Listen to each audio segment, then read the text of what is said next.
This presentation is done by the group who is handling Module 12, Library as a Place. We've titled our paper and our presentation, Make or Break, Maximizing the Use of the Innovation Lab at California State University Chico, Meriam Library to Enhance Makerspaces. This is Jacqueline Fuller with the slide our teammate Joshua Chacon put together for us. Before we go further into the presentation and the white papers, a couple of key areas we wanted to cover. The first one being third space. This is an area outside of work and outside of the home where a person can go, exist, and have social interactions, and the library is a perfect example of this. The next one is makerspace. Sometimes synonymous with the word lab, this is an educational space designed for creativity, education, and innovation. And as a point of clarification, when Chico State first stood up the makerspace, it was called just that. And over time, there have been additions added to the area, and it has evolved into the Innovation Lab. You may hear both be used interchangeably throughout the presentation and paper. For our main points, the first one is that makerspaces foster learning. This can take the form of a workshop on how to use 3D printers. The second is that makerspaces require collaboration. These spaces are complex and require effort from everybody in that area to keep it afloat and to keep it working. Nobody works in a silo. Our third main point is that adaptability requires more resources. In order to stay flexible and to meet the demands of users, library staff, student workers, faculty, stakeholders, everyone needs to be able to adapt to meet those demands. Hello, my name is Katherine Bantle, and I am here to talk to you today about something that is vital to fostering the creativity, innovation, and learning here at CSU Chico, the Meriam Library's Makerspace. This makerspace was created with a clear vision to offer the campus community a hub of creativity where students can access 3D printers, specialty software, and more. The space is designed to empower students, allowing them to turn their ideas into reality. However, despite this potential, the makerspace is currently being underutilized. The issue doesn't lie in the tools in the space itself, but in the current system that limits access. Right now, the makerspace operates through a reservation system. Users are required to book in advance and are limited on equipment use. The scheduling system does not only limit spontaneous creativity, but also prevents students from accessing the space when they most need it, ultimately leading to less engagement. Additionally, in the space, there is a significant barrier to the entry in terms of requiring training. Many of the machines and technologies in the makerspace require specialized knowledge to operate safely and effectively. Unfortunately, there is limited staff or support for patrons who are new to the equipment, meaning that many students who want to explore the space are discouraged before they even start, which ultimately limits their ability to fully utilize the space and reduces overall engagement. Now is the perfect time to commit to improving the makerspace. With the university's newly adopted strategic plan, there is fresh momentum to align with our goals.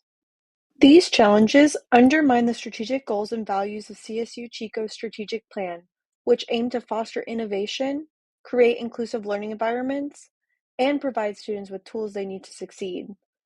If the makerspace continues to be underutilized, we will miss out on critical opportunities to help students develop practical skills, collaborate across disciplines, and engage with new technologies that could shape their futures.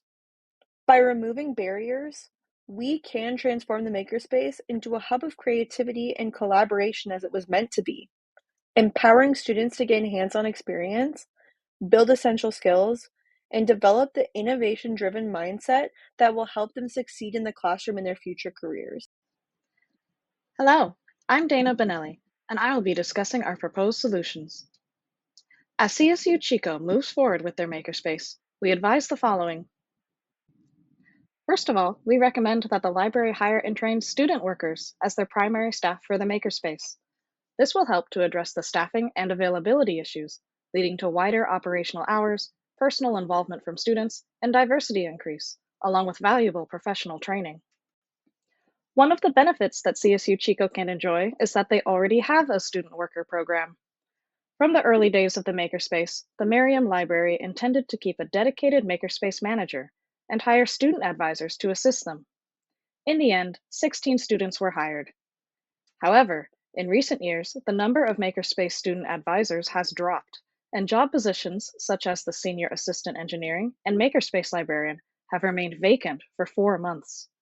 This has led to operational challenges. Therefore, the university must concentrate on reinvesting in this program and increase the availability of positions. Having more staff resources will go a long way towards addressing issues such as the reservation system limiting access and hours. To find examples of the system's success, let's take a look at our peers in the industry. In 2022, the Miami University Libraries revised their student hiring process with the intention to diversify. They created this workforce by identifying 15 possible organizations to advertise to through the student portal, hosting flexible walk-in interview times, and collaborating with a minority alliance group on campus. Over 12 new student staff were hired through this outreach, including international students. Meanwhile, in 2018, the Western Carolina University Library System specifically targeted their audiovisual services. The library purchased audiovisual equipment, hardware, and software for their new digital media lab. The services they provide now support the creation of content by students, faculty, and staff. These programs have created incredibly positive results for the library, often in a very short amount of time. If CSU Chico follows their example, they will enjoy similar benefits for their own community. It is important to note that student staff involvement will be a long-term process. However, by making sustainable changes, CSU Chico will enjoy many benefits in terms of increased engagement through students involving their social network, increased diversity and visibility in support of our strategic plan, along with professional development that may turn student workers into not only effective staff members, but potential future industry peers. This is Jackie again with Key Discoveries. One of the things that came up during our research was the fact that no data was being recorded for the makerspace, not by the analytics department and then not by the library, which I'm sad to say still has stagnant data from 2020 still up on their webpage. This is a huge missed opportunity that can be rectified immediately. In addition to data collection, we also recommend documenting these experiences. This can be done in the form of a gallery on the Makerspace webpage, projects included in newsletters, and even social media. Combined, this would create a very compelling narrative to not only attract new users into the space, but future student advisors as well, and to really showcase the value that the makerspace brings as being a hub for creativity and collaboration. Another concern that came up was the assumption of digital native literacy. Not all of these student workers and advisors have the same technical proficiency skill. In fact, for many of them, this is their first job in a professional environment, and it's also part-time. So we need to be clear about the skills required when we're putting these job descriptions together and be prepared to train them in order to prepare them so they can handle the wide range of responsibilities given to them. This is a great opportunity to be a mentor, to not only just teach them that technical proficiency and train them in the job, but teach them and train them in the skill sets and the soft skills, such as customer service. And hopefully, that after their time as a student worker, they have a positive experience. Not only do they have that professional environment exposure, but they can take that on past their academic careers into their professional careers. To close out, I just wanted to reiterate our problem and solution. The problem with CSU Chico's Makerspace had to do with accessibility as well as lack of collaboration in staff. Accessibility was tied to time constraints and registration barriers, which refers to the amount of time that students can use a space, as well as putting limits on when they can use the space. Solutions were tied to hiring practices. So the main solution would be to hire student workers, which increases peer-to-peer relationships, which increases the size of the community that uses the library. And in addition, it also promotes diversity in staff, which is a fundamental goal of the library. On top of this, hiring student workers helps with mentorship, which means that those students that work within the library were able to develop professionally. Here's our list of references. And finally, thank you to everyone for taking the time to listen to our presentation from the Mod 12 team.